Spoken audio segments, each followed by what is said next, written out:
বিচার শেষ না হওয়া পর্যন্ত নিষিদ্ধ হল আওয়ামী লীগ ও এর সহযোগী সব সংগঠনের সকল কার্যক্রম। যমুনায় উপদেষ্টা পরিষদের বৈঠক শেষে ব্রিফিংয়ে এ সিদ্ধান্ত জানানো হয়। ৩০ কর্মদিবসের মধ্যে ঘোষণা করা হবে জুলাই ঘোষণাপত্র। এছাড়া আন্তর্জাতিক অপরাধ ট্রাইব্যুনাল আইনের সংশোধনী অনুমোদন হয়েছে। আর এ সংশোধনী অনুযায়ী ট্রাইব্যুনাল রাজনৈতিক দল ও অঙ্গ সংগঠন বা সমর্থক গোষ্ঠীকে শাস্তি দিতে পারবে। আওয়ামী লীগ নিষিদ্ধের দাবিতে গেল বৃহস্পতিবার রাত থেকে টানা কর্মসূচি পালন করে আসছিল এনসিপি সহ বিভিন্ন রাজনৈতিক দল ও সংগঠনের নেতাকর্মী সহ ছাত্র জনতা।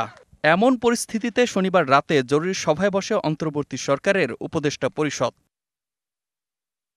রাষ্ট্রীয় অতিথি ভবন যমুনায় প্রধান উপদেষ্টা ড মোহাম্মদ ইউনূসের সভাপতিত্বে রাত 8:30 থেকে পৌনে 11টা পর্যন্ত এই বৈঠক হয়।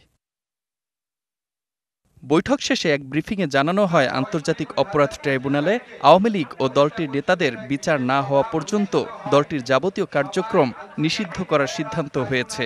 উপদেষ্টা পরিষদের বৈঠকে আন্তর্জাতিক অপরাধ ট্রাইব্যুনালে বাংলাদেশের আওয়ামী লীগ ও তার নেতাদের বিচার কার্য সম্পন্ন না হওয়া পর্যন্ত দেশের নিরাপত্তা ও সার্বভৌমত্ব রক্ষা, জুলাই আন্দোলনের নেতাকর্মীদের নিরাপত্তা এবং আন্তর্জাতিক অপরাধ ট্রাইব্যুনালের বাদী ও সাক্ষীদের সুরক্ষার জন্য সন্ত্রাস বিরোধী আইনের অধীনে সাইবার স্পেস সহ আওয়ামী লীগের যাবতীয় কার্যক্রম নিষিদ্ধ করার সিদ্ধান্ত গ্রহণ করা হয়েছে। এ বিষয়ে প্রয়োজনীয় পরিপত্র পরবর্তী কর্মদিবসে জারি করা হবে।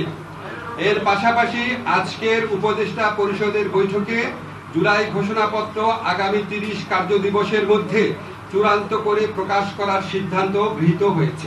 এমন ঘোষণার সাথে সাথেই আনন্দ মিছিল করে হোটেল ইন্টারকন্টিনেন্টালের সামনে জড়ো হওয়া এনসিপি সহ বিভিন্ন রাজনৈতিক দলের সমর্থক ও ছাত্র জনতা। আওয়ামী লীগ এবং তার সকল অঙ্গ সংগঠনকে তাদের কার্যক্রম নিষিদ্ধ করেছে। এতে আমি মনে করি যে আমাদের প্রাথমিক একটা বিজয় হয়েছে। যদি কিন্তু সরাসরি আওয়ামী লীগের নিবন্ধন বাতিল করতে হবে। এর পাশাপাশি সমস্ত দলকে, রাজনৈতিক দলকে শিক্ষা নেওয়া উচিত। এই বাংলাদেশের মানুষের সামনে কোনো স্বৈরাচার টিকতে পারে নাই।